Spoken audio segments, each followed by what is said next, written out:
हळद रुसली कुंकू असलं मालिकेत आज आपण बघणार आहे दुष्यंत आणि कृष्णा घर सोडून गेल्यामुळे बंब्या त्यांना शोधत तिथे आलेला असतो आणि रात्रभर तिथे त्यांची राखण करत उभा राहिलेला असतो। सकाळी आता दुष्यंत आणि कृष्णा उठून बंब्याला विचारतात, बंब्या तू इथं काय करायलायस? बंब्या म्हणतो, दाजी मी तुम्हाला रात्रभर शोधत होतो, शेवटी मला तुमची गाडी इथं दिसली आणि म्हणून मी तुमची रात्रभर राखण करत इथंच थांबलो। बंब्या कृष्णाला म्हणतो, कृष्णे मी तुझा भाव आहे का नाही? भाऊ मानतेस ना तू मला? अगं कृष्णे मग तुझा यो भाव अजून जिथं आहे की? बंब्या म्हणतो, कृष्णे तू दाजींना घेऊन इथं रात्रभर झाडाखाली झोपली, मग तेव्हा तुला ह्या भावाची आठवण नाही झाली का गं? बंब्या म्हणतो, कृष्णे तू हे बरोबर नाही केलं। कृष्णा म्हणते, बंब्या अरे आम्ही घर सोडलं तेव्हा आम्हाला काय सुधरत नव्हतं। बंब्या म्हणतो, गब्बस कृष्णे आता काय बी बोलू नको। बंब्या पुढे दुष्यंतला म्हणतो, दाजी अहो तुम्ही पण मला परक केलं की हो? अहो तुम्हाला वाटलं असेल या बंब्याच्या गरिबाच्या झोपडीत कशाला जायचं बंगला सोडून, होय ना? दुष्यंत म्हणतो, अरे बंब्या गरीब आणि श्रीमंत असं काय नाही आहे रे, उगच म्हणलं आपल्यामुळं कशाला कोणाला अडचण। बंब्या म्हणतो, दाजी अहो आपल्या माणसाची कशाला अडचण होईल, उलट आपली माणसं घरी आले की घर भरल्यासारखं वाटतंय बघा। बंब्या म्हणतो, मला काय सांगू नका दाजी, आता लगेचच माझ्या झोपडीत चला तुम्ही। दुष्यंत म्हणतो, अरे नको बंब्या आम्ही बघतो काहीतरी होईल मॅनेज काहीतरी। बंब्या म्हणतो, दाजी अहो असं काय बोलताय? नाही मला मान्य आहे माझ्या गरिबाच्या घरी तुमच्या बंगल्यासारख्या सुखसुविधा नाही मिळणार, पण एक गोष्ट नक्की आहे बघा, माझ्या झोपडीत तुम्हाला झोपायला जागा, खायला चटणी भाकर आणि प्यायला पाणी मिळणार बघा।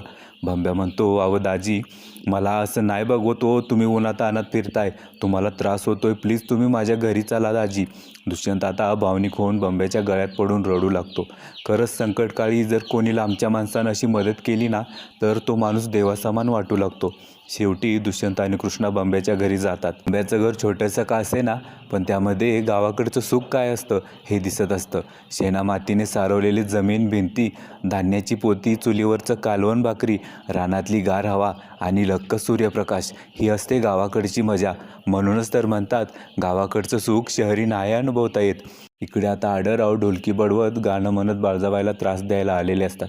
आढळराव म्हणतात, स्वागत आहे सगळ्यांचं मंडळी, आता आपण बाळजाबाईच्या तमाशात बाळजाबाईचीच कथा ऐकणार आहोत।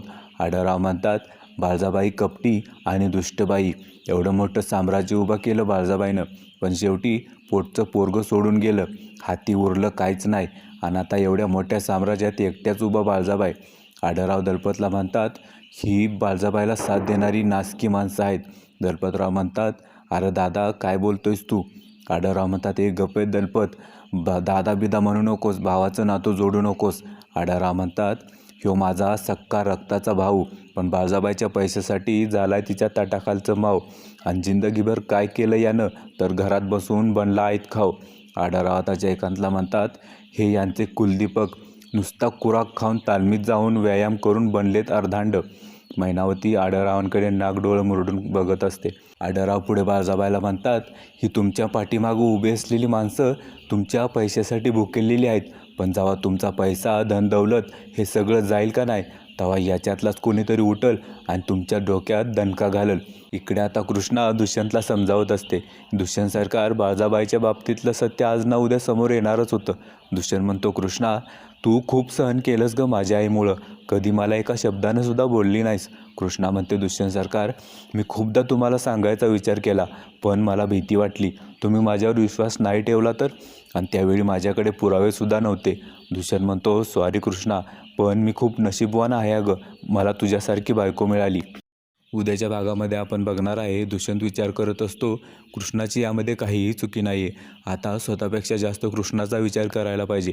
तर आता कृष्णासुद्धा विचार करत असते, बाळजाबाईचं एवढंसं सत्य कळालं तर दुष्यंत सरकारांच्या पायाखालची जमीन सरकली, जर बाळजाबाईचा पूर्ण भूतकाळ कळाला तर दुष्यंत सरकारांची काय अवस्था होईल। आता कृष्णा समर आणि अनुसयाला भेटायला जाते, पण बाळजाबाई पण अचानक तिथे आलेली असते।